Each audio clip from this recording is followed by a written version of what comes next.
Gold, trusted gold buyers. మీరు తాకట్టు పెట్టిన బంగారాన్ని విడిపించి ఈ రోజు ఉన్న మార్కెట్ ధరకు కొనబడను.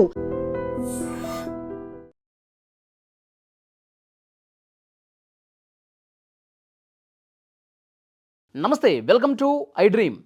ఇరాన్ అమెరికా వార్ ఎప్పుడు ముగుస్తుందో చెప్పలేనటువంటి పరిస్థితులు కనిపిస్తూ ఉన్నాయి.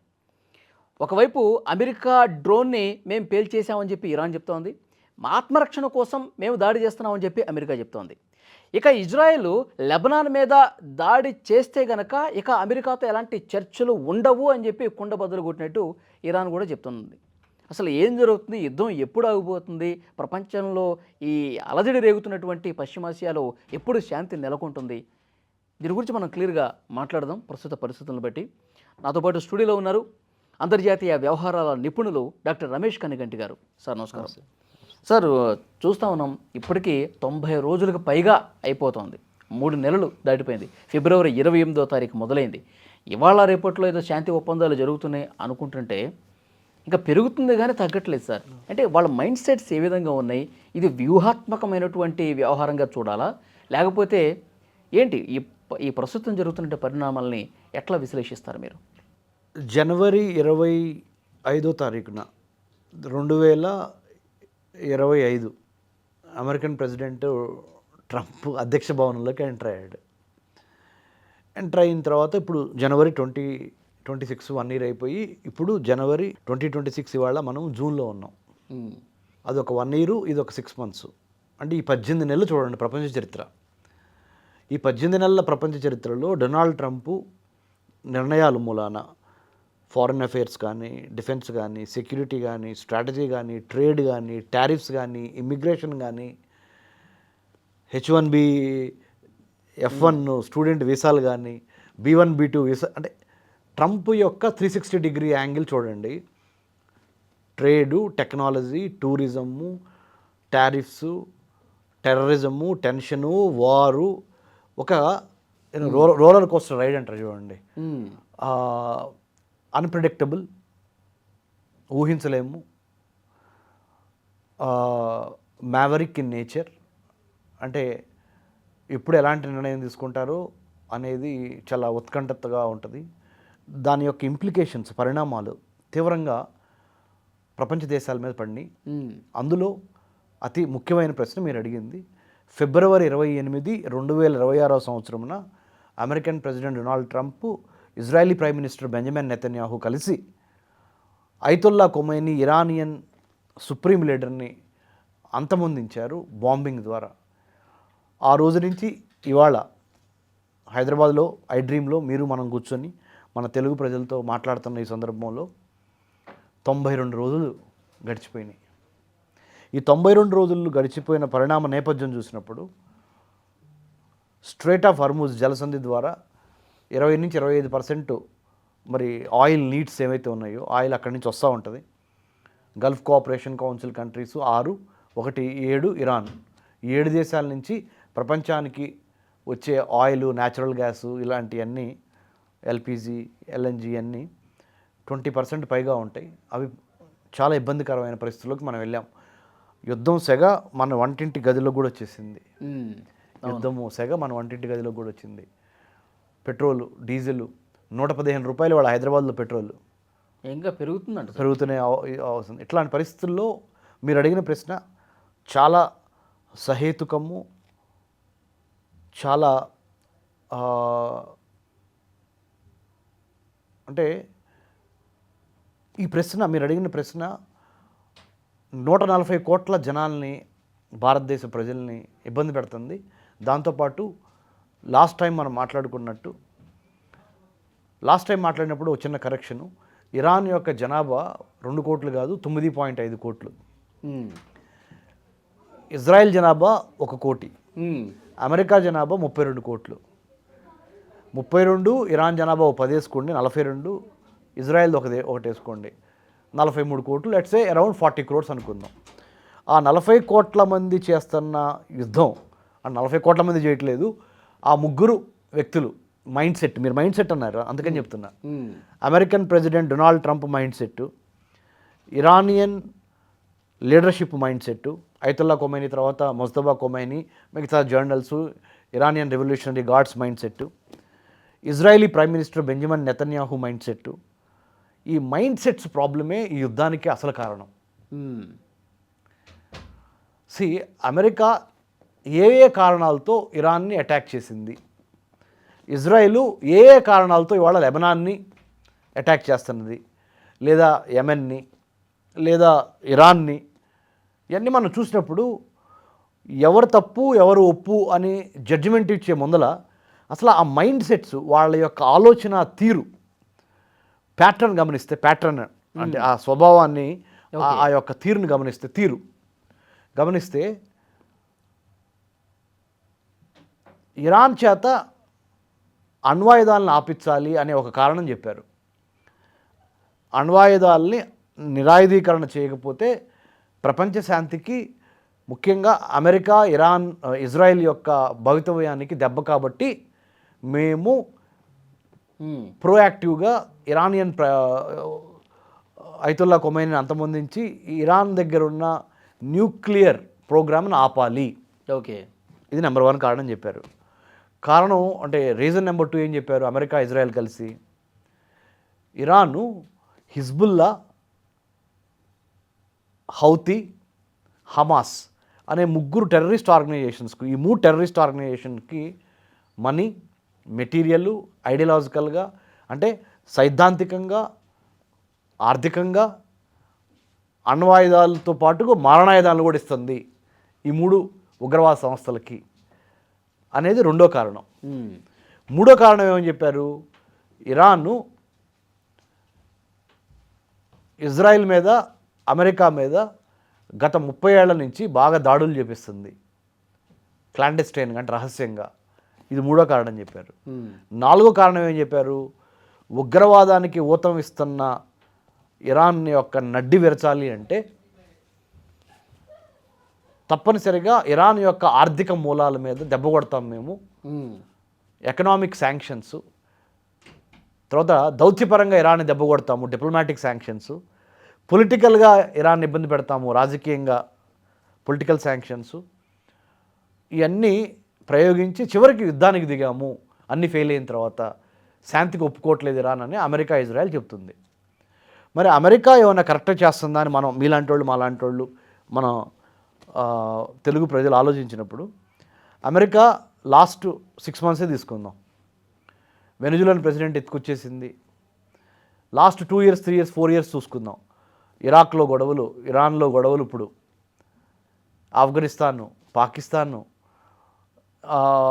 సిరియా, ఇంకా చాలా చాలా చోట్ల గొడవలకి ప్రత్యక్షంగానూ పరోక్షంగానూ అమెరికా కూడా పాలు పంచుకుంటుంది. ఓకే, ముఖ్యంగా వాళ్ళ యొక్క నేషనల్ ఇంట్రెస్ట్కి ఏదైతే పనికి వస్తుందో దాన్ని హైలైట్ చేసి, వాళ్ళ నేషనల్ ఇంట్రెస్ట్కి ఏదైతే పనికిరాదో దాన్ని తప్పుగా చేసే భావన ఇవన్నీ ఉన్నాయి. కాబట్టి నేను ఇక్కడ చెప్పదలుచుకుంది ఏంటంటే, మైండ్ సెట్ మారందే ఈ డేటా సెట్స్ యుగంలో. ఓకే, మైండ్ సెట్ మారందే యుద్ధం ఆగదు. అహం, ఇగో, నేను ప్రపంచానికి రాజుని, నేను చెప్పింది జరగాలి, I'm the police man of the world, ప్రపంచ పోలీసు నేను అని అమెరికా తనకు తానుగా నాయకత్వాన్ని తీసుకొని, అంటే నేను చెప్పిందే వినాలి వేదం, ప్రతి ఒక్కరు, నా వే హైవే అంతే అనే ఒక ధోరణితో ట్రంప్ వ్యవహరిస్తున్న తీరు. సరే, ఇప్పుడు ఆయన అమెరికా ఫస్ట్ అంటున్నాడు. నిజంగా అమెరికా ఫస్ట్ అనే ఉద్దేశంతో తీసుకుంటున్నటువంటి నిర్ణయాలా, లేకపోతే మీరు అంటున్నట్టు అహంతో తీసుకుంటున్నటువంటి నిర్ణయాలు? అమెరికా ఫస్ట్ అనే సిద్ధాంతం తప్పు కాదు. మనం కూడా ఇండియా ఫస్ట్ అనుకోవచ్చు, తప్పులేదు. చైనా వాళ్ళు చైనా ఫస్ట్ అనుకుంటారు, పాకిస్తాన్ వాళ్ళు పాకిస్తాన్ ఫస్ట్ అనుకుంటారు, ఆస్ట్రేలియా వాడు ఆస్ట్రేలియా, ఇంగ్లాండ్ వాడు ఇంగ్లాండ్ అనుకుంటాడు. నా దేశం ఫస్ట్ రావాలని కూడా తప్పు కాదు. ఆ ఫస్ట్ రావటానికి మనం అవలంబిస్తున్న మార్గాలు ఉన్నాయి. ఓకే, మన మహాత్మా గాంధీ చెప్పినట్టు, జాతిపిత, లక్ష్యము చేరటం ఎంత ముఖ్యమో ఆ లక్ష్యానికి అనుసరించే మార్గాలు కూడా అంత, అంటే way, means and ends. End important, ఒప్పుకుంటాం, గొప్ప స్థాయికి వెళ్ళాలి. కానీ ఎటువంటి మీన్స్ అంటే ఎటువంటి మార్గం ద్వారా ఆ గొప్ప స్థాయికి వెళ్ళాలి అనే కళలు నెరవేర్చుకుంటావు అనేదే మైండ్ సెట్. ఓకే, ఆ మైండ్ సెట్లో నాకు క్లియర్గా Benjamin Netanyahu Israeli prime minister mind set, Donald Trump mind set. అలాగని ఇరాన్ అంతా మంచిదే అని చెప్పట్లా నేను. ఇరాన్ కూడా చాలా వరకు ఇరాన్ లోపల ప్రజలకి స్వేచ్ఛ లేకుండా చేసిన మాట వాస్తవమే.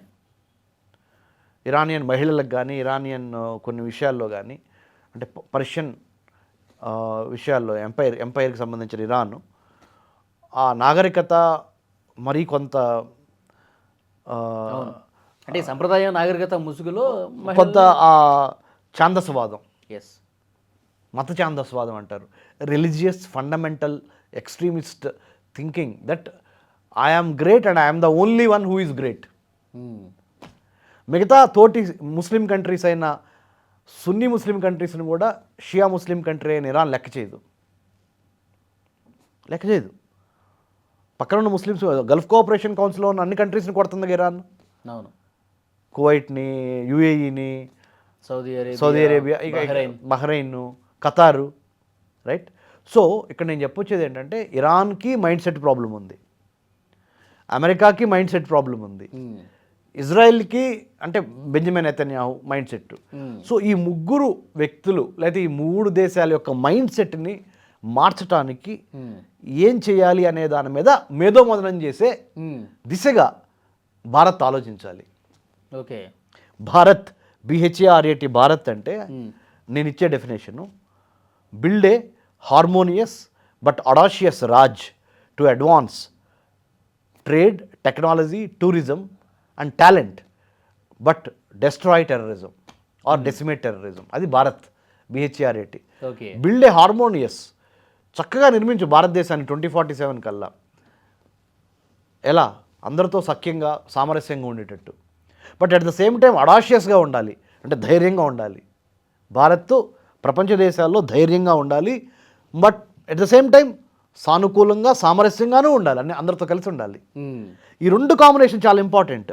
ధైర్యం ఎంత ఇంపార్టెంటో అందరితో కలిసిపోయే విధానము, సఖ్యంగా సామరస్యంగా ఉండటం అంత ఇంపార్టెంట్. ఇది యాటిట్యూడ్కి సంబంధించింది. Okay, mind set is all about attitude, the way you think about your self and the external realities out side and inside and also the way you react to what happens to you. మనకి ఏం జరుగుతుందో దానికి మనం ఎలా ప్రతిస్పందిస్తున్నాం అనేదే attitude, right. ఆ ప్రాసెస్లో America చాలా అగ్రెసివ్గా కొంత నేను చెప్పిందే వేదంలాగా ప్రవర్తిస్తున్న తీరు కనపడుతుంది. ఓకే సార్, మీరు చెప్పారు ఇప్పుడు ముగ్గురు మైండ్ సెట్లు చాలా డిఫరెంట్గా ఉన్నాయి, మైండ్ సెట్ ప్రాబ్లం ఉన్నారు. ఇప్పుడు భారత్ ఒక మంచి పాత్ర పోషించాల్సినటువంటి అవసరం ఉందని కూడా చెప్పారు. ఈ త్రిమూర్ఖులను ఒక దారిలోకి పెట్టడం అనేది నిజంగా సాధ్యమయ్యే పనేనా? సాధ్యం అయ్యే పని, and it is difficult but it is not impossible. Quotation బాగుంది, కొటేషన్ మాత్రమే బాగుందా? చెప్తాను, దాని లోతుకి వెళ్తా. మంచి ప్రశ్న వేశారు. కొటేషన్ చాలా బాగుంది వినటానికి. ఏంటి, it is difficult but not impossible అంటున్నారు సార్ మీరు. కష్టం కానీ చేయలేనంత గొప్ప పని అయితే ఏం కాదు, చేయగలము అనేదాన్ని నేను చెప్పాను ఇంగ్లీష్లో. తెలుగులో చెప్పా, మీరేమన్నారు దీన్ని కొద్దిగా ఇంటర్ప్రిట్ చేయండి, ఎంతవరకు సాధ్యాలు చెప్పండి అన్నారు మీరు. అంతే కదా బ్రదర్? నేను చెప్తాను. భారత్ ఇప్పుడు ఏం చేయాలి అనే దాని మీద మనము దౌత్యపరంగా, డిప్లొమాటిక్గా, ఎనర్జీ పరంగా, అంటే ఆయిల్, న్యాచురల్ గ్యాస్ అక్కడి నుంచి మనం ఇంపోర్ట్ చేసుకుంటాం. మనము డిపెండెన్సీలో ఉన్నాం కొంత. ఎప్పుడైతే మనం వేరే వాళ్ళ మీద ఆధారపడిన రోజున మన పూర్తి బలాబలాలు, మన పూర్తి స్వతంత్రాన్ని మనము ఉపయోగించుకోలేము. ఎంతో కొంత లొంగి ఉండాల్సిన, లేదా కాంప్రమైజింగ్, లేకపోతే ఇట్లా ఉండాల్సిన అవసరం ఉంటుంది.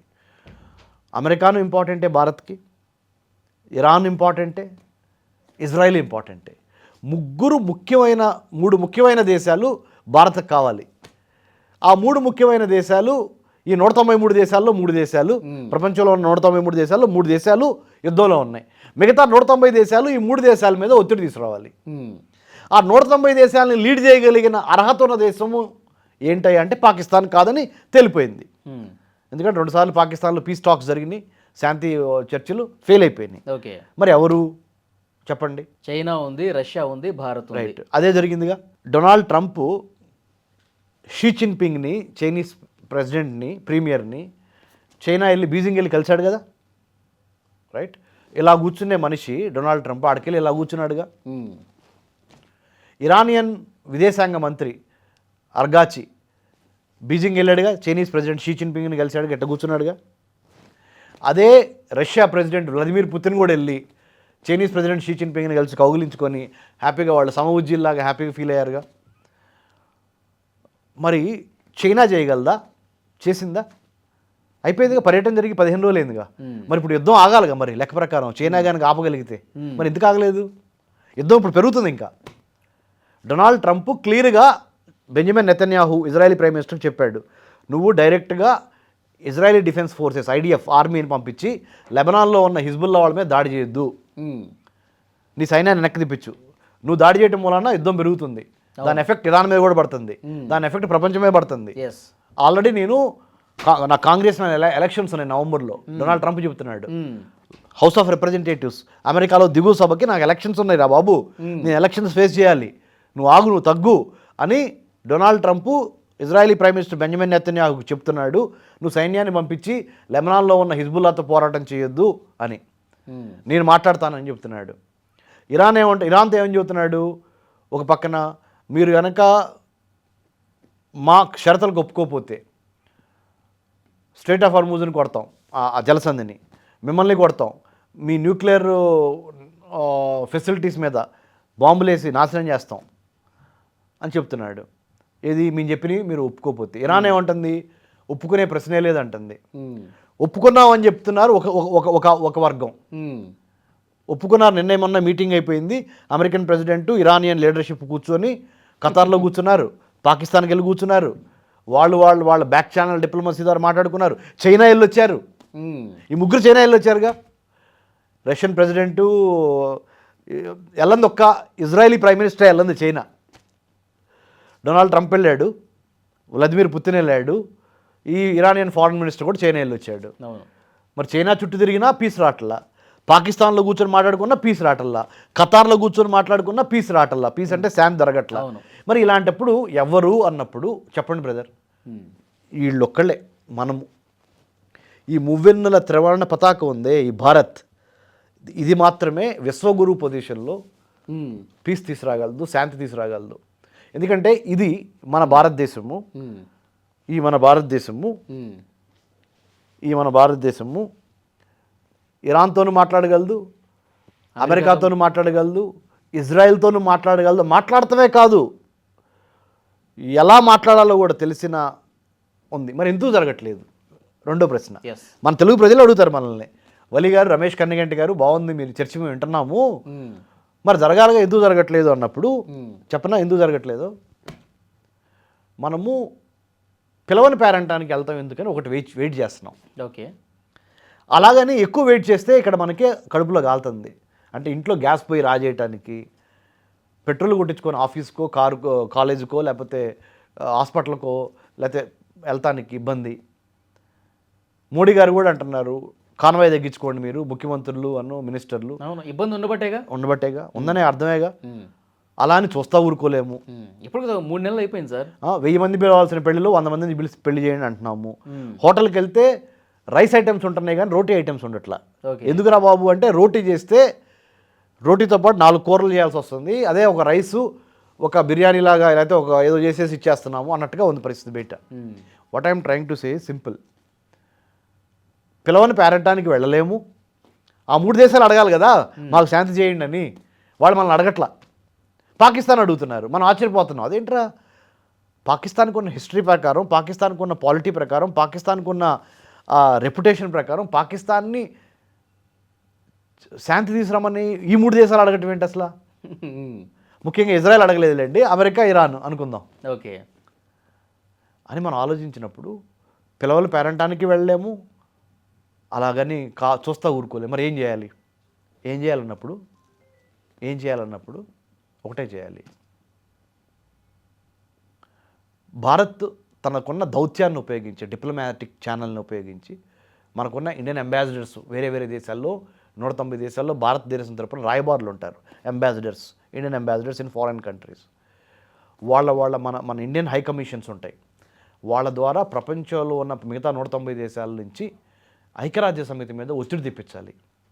ఐక్యరాజ్య సమితి చెప్పినంత మాత్రం జరుగుద్దని మళ్ళీ రూల్ కూడా లేదు. లేదు లేదు అసలు ఐక్యరాజ్య సమితిని పట్టించుకోవట్లేదు కదా. పట్టించుకోవట్లేదు. కానీ మరి ఏం చేయాలి అన్నప్పుడు కొన్ని ప్రొసీజర్స్ మనం ఫాలో అవ్వాలి. ఎమ్మటనే మనకి కనపడకపోవచ్చు ఏది రిజల్ట్, కానీ సీడ్ నాటాలి. ఈ 190 దేశాల్లో భారతదేశ రాయబారుల ద్వారా ఆ 190 దేశాల్లో ఉన్న ప్రధానమంత్రులు, ప్రెసిడెంట్లకి యుద్ధానికి సంబంధించిన శాంతి చర్చలు జరగాలి. అది ఎక్కడ జరగాలి? ఐక్యరాజ్య సమితిలో జరగాలని ఒక మాట చెప్పించాలి. రెండో మాట, మా భారత్ రెడీగా ఉంది, మీరు ఐక్యరాజ్య సమితిలో ప్రతిపాదించండి, భారత్ అని పిలవండి అని. మనమే ఇండియానే ఇల్లు అడగకూడదు ఆ ముగ్గురిని. మిగతా దేశాలు ఐక్యరాజ్య సమితి నుంచి భారత్కి పిలుపు రావాలి. ఓకే, అంటే మామూలు నీళ్లు శంఖంలో పోస్తే తీర్థం అవుతాయి. లేకపోతే నీటికి ఉన్న విలువ నీటికి ఉంటుంది, తీర్థంకి ఉన్న విలువ తీర్థంకి ఉంటుంది. తీర్థంకి విలువ ఎక్కువ ఉంటుంది మంచినీరు కన్నా జనరల్గా. అవును, దేవుడు.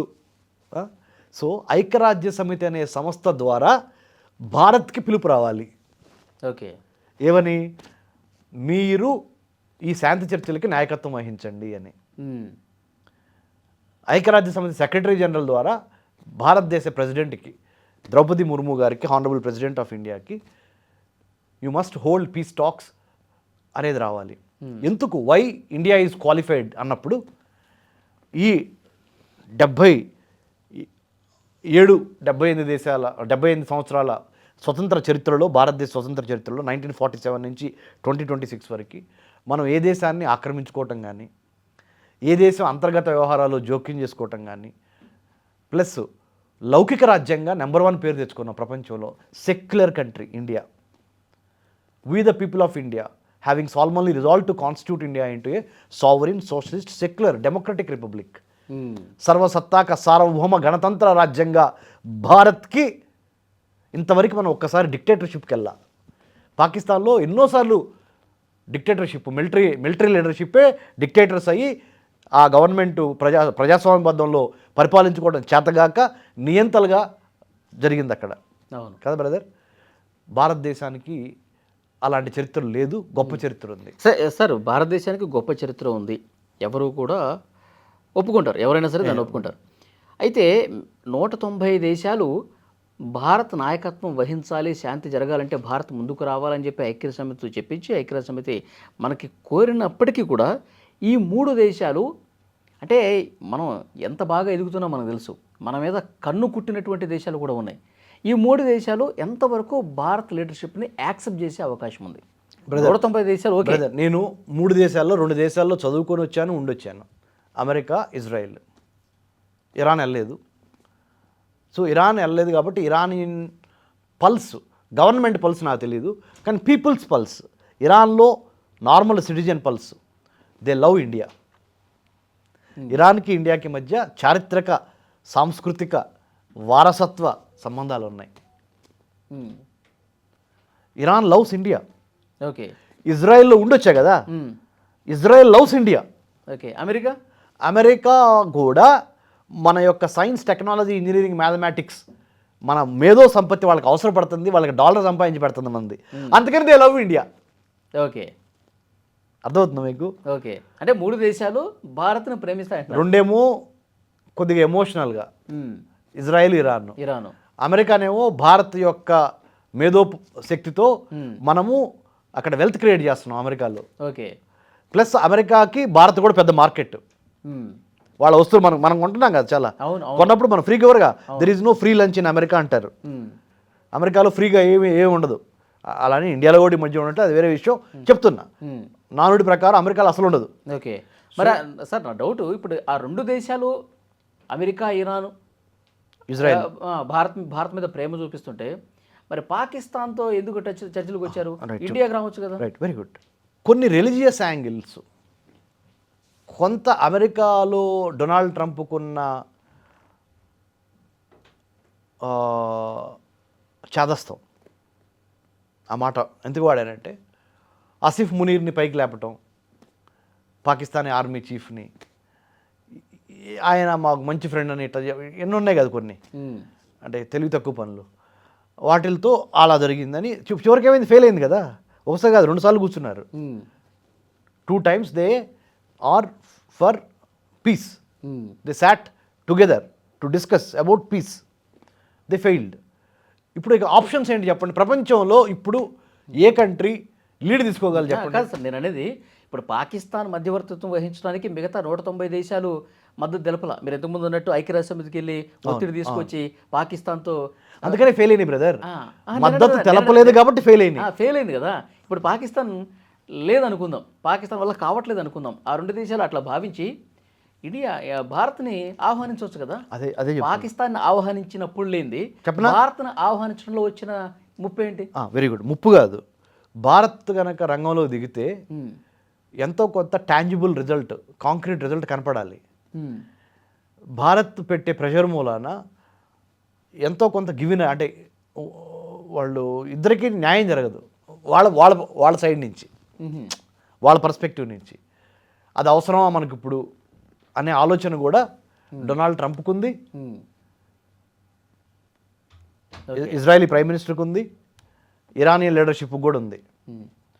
సో ఈ యుద్ధానికి ముగింపు అంటే యుద్ధం ఆపాము అన్నటువంటి ఆ పేరు ప్రఖ్యాతులు అది కూడా ఉంది. మనకి పోటీ ఇచ్చే దేశంకి ఎందుకు రావాలి అది కూడా ఉంది.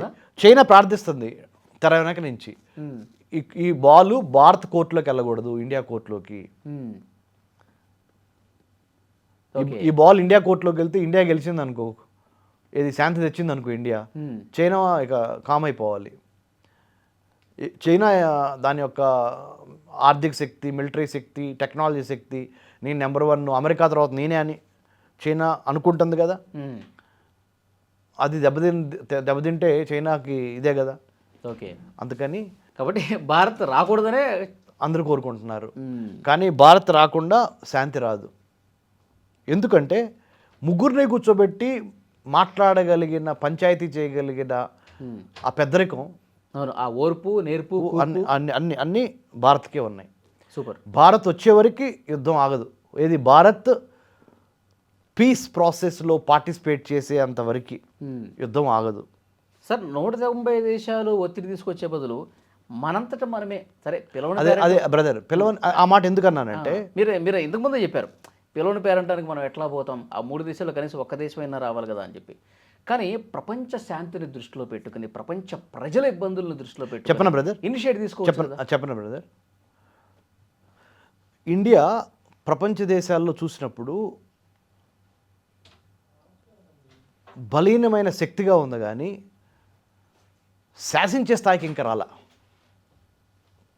We are still emerging, we haven't yet emerged. అర్థమైంది తమ్ముడు? బలవంతుడు కూర్చుంటేనే శాంతి ఒప్పందం జరుగుతుంది, గుర్తుపెట్టుకో. శాంతి కోసం జరిగే చర్చల్లో కూడా ఆ కొట్టుకుంటున్న దేశాలు ఉన్నాయి, ఈ 3 దేశాలు, వాళ్ళని పిలవగటానికి కూడా నువ్వు బలం కావాలి. అంత బలానికి ఇంకా రాలేమండి మనం. క్లారిటీ ఉండాలి. రండి కూర్చోండి అనే స్టేజ్ ఇంకా భారత్ రాలా. చాలా రియలిస్టిక్ ఉండాలి మన అనాలిసిస్. ఓకే, ఏ స్టేజ్కి వచ్చిందంటే మీరు వచ్చి కూర్చుంటే బాగుంటుంది, మనం ప్రయత్నం చేద్దాం అని చెప్పగలిగిన స్టేజ్లో ఉంది. కానీ వచ్చి కూర్చోవాల్సిందే మీరు ముగ్గురు అనే స్టేజ్లో భారత్ లేదు. అటు పక్కన పాకిస్తాన్ కూడా లేదు కదా సార్. పాకిస్తాన్ వేరు, పాకిస్తాన్కి శక్తితో వెళ్ళా, పాకిస్తాన్కి ఈ రిలీజియస్ కలిసి వచ్చింది. ఒకే మతానికి చెందిన వాళ్ళు కాబట్టి కూర్చోబెడితే కొంత ఏదో డ్రామా జరుగుద్ది, కొంత శాంతి వచ్చిందేమో అని ప్రయత్నం, అంతే. ఇంకోటి ఏంటి, ఫెయిల్ అయినా కానీ పాకిస్తాన్ నెత్తి మీద వేయచ్చు టాక్స్. అదే చేశారుగా. అదే చేశారు. పాకిస్తాన్ అతి చేసింది సరిగ్గా దానికి కుదరలేదు అని చెప్పి అదే చెప్పారు కదా అమెరికాను ఇజ్రాయెల్ కలిసి. చివరికి ఇరాన్ కూడా we are not happy with Pakistan అని కూడా అన్నారుగా. సరే, ఇప్పుడు ఆ 3 దేశాలను కూర్చోబెట్టడానికి బలమే కావాలా, ప్రేమ సరిపోదా? ప్రేమతో ఆహ్వానించి అంటే winning the hearts and minds strategy కావాలి. WHAM wham, winning the hearts and minds strategy. Heart గెలవగలగాలి, మైండ్ గెలవగలగాలి. మైండ్ ఏమో మనీ కోరుకుంటుంది, హార్ట్ ఏమో శాంతి కోరుకుంటుంది. ఆ 2 కాంబినేషన్ చేయగలిగింది భారత్ చేయగలదు. అదే ఎమోషనల్గాను ఉండాలి, మెటీరియలిస్టిక్గాను కొట్టాలి. ఆ 2 ఎక్స్ప్లెయిన్ చేసి ఈ 3 దేశాలకి అమెరికాకి, ఇజ్రాయెల్కి, ఇరాన్కి. మనం ఆ ప్రేమను పంచాలి. ప్రేమతో పాటు జరిగే అనర్థాలని చక్కగా వివరించగలగాలి. సూపర్ సార్, చూద్దాం అట్లా జరగాలని చెప్పి కోరుకుందాం. అదే ఇంకోటి లాస్ట్ మాట వలి గారు, మనము లౌకిక రాజ్యం, సెక్యులర్. పాకిస్తాన్ సెక్యులర్ కాదు, for your kind information. Correct. Iran not secular, Israel కూడా not secular, America so called secular, right, but majority Christians. India 25 కోట్ల మంది ముస్లిం బ్రదర్స్, ఒక 10-15 కోట్ల మంది Christian brothers, Hindus predominantly, Parsi, Jain, ఇక రకరకాల సిక్. వీఆర్ ఏ ట్రూలీ సెక్యులర్. మనం ఆ శక్తి భగవంతుడు, ఆ పంచభూతాలు మనకే ఇస్తాయి. ఎలా మాట్లాడాలి, ఏం మాట్లాడాలి, ఎలా ఒప్పించాలి, ఆ ఓర్పు, నేర్పు, ఆ దౌత్య చతురతతో పాటు how to win the hearts and minds, హృదయాన్ని మనసుని ఎలా గెలుచుకోవాలి శత్రువుల్ని. ఎందుకంటే మన వయసు ఎంత వలి బ్రదర్, మన వయసు ఎంత? 5000 సంవత్సరాల పైన మన వయసు, భారతదేశ వయసు. అమెరికా వయసు ఎంత? 250 ఏళ్ళు. ఇజ్రాయెల్ యాజ్ ఎ కంట్రీ వయసు ఎంత? 1948, 2026 అంటే 77 ఏళ్ళు ఎంత ఉంటుంది. ఇరాన్లో అయతుల్లా ఖొమైనీ అధికారంలోకి వచ్చింది ఎప్పుడు? 1979, 78-79 మధ్య. అంటే 80 వేసుకున్నా కానీ 46 ఏళ్ళే. ఇది ఈ leadership, Ayatollah Khomeini leadership legacy 46 ఏళ్ళే. మరి మనం 5000 సంవత్సరాల నాయకత్వం ఉంది మనకి, పటిమ. కాబట్టి మనము అన్ని రకాలుగా అర్హులము. సో భగవంతుడు కోరుకున్న వాళ్ళకి ఇవ్వడు, కోరుకున్నవన్నీ అర్హత ఉన్న వాళ్ళకి ఇస్తాడు. Great. God will bless those who deserve, not who all the time pray. What you desire you don't get, what you deserve you get. India or Bharat, our country, our motherland is in a position to bring peace because we deserve it. ఆ అర్హతను సంపాదించాం మనం. మన track record పరిశీలిస్తే, నేనేదో భారతదేశంలో పుట్టాను కాబట్టి, భారతదేశం జెండా నా గుండెల మీద పెట్టుకున్నాను కాబట్టి భారతదేశం తరపున మాట్లాడట్లా. నిష్పక్షపాతంగా ఎనాలిసిస్, విశ్లేషణ చేసినప్పుడు భారత్కున్న శక్తి ఏంటి అని చూసినప్పుడు 1947 15 ఆగస్టు నుంచి వాళ్ళ వరకు మనల్ని మనం ఎంత జాగ్రత్తగా పరిపాలించుకుంటూ వచ్చాము. ఎప్పుడు నియంత రూల్కి వెళ్లకుండా, మిలిటరీ రూల్కి వెళ్లకుండా, అవును అవును, ప్రజాస్వామ్యబద్ధంగా. ఓకే, మన లోపాలు ఉన్నాయి, కానీ నియంతగా ఒక ఫండమెంటల్గా అవతరించలేదు ఎప్పుడు, ఒక డిక్టేటర్గా లేదు అసలు మన చరిత్రలో లేదు. కాబట్టి ప్లస్ అన్ని మతాలకి, అన్ని కులాలు, అన్ని ప్రాంతాలను ఒక చోట కలిసికట్టుగా మనం ఉంటా, రైట్, మరి చేస్తున్నాం. కాబట్టి అర్హతను బట్టి మనకు ఉంది కాబట్టి అది మన దేశాలను కూడా ఒక ఘాటును తీసుకురాగలమనేది చెప్తున్నాను. శాంతిని తీసుకొచ్చే ప్రయత్నం డెఫినెట్గా అవకాశం మనకి త్వరలోనే వస్తుంది. రావాలంటే మనం మాత్రమే చేయగలమని చెప్పి ప్రపంచం కూడా తెలియజేసే పరిస్థితి ఉంటుంది. సో అలా జరగాలని చెప్పి కోరుకుందాం sir. Thank you very much Ramesh. Thank you అండి. జై హింద్.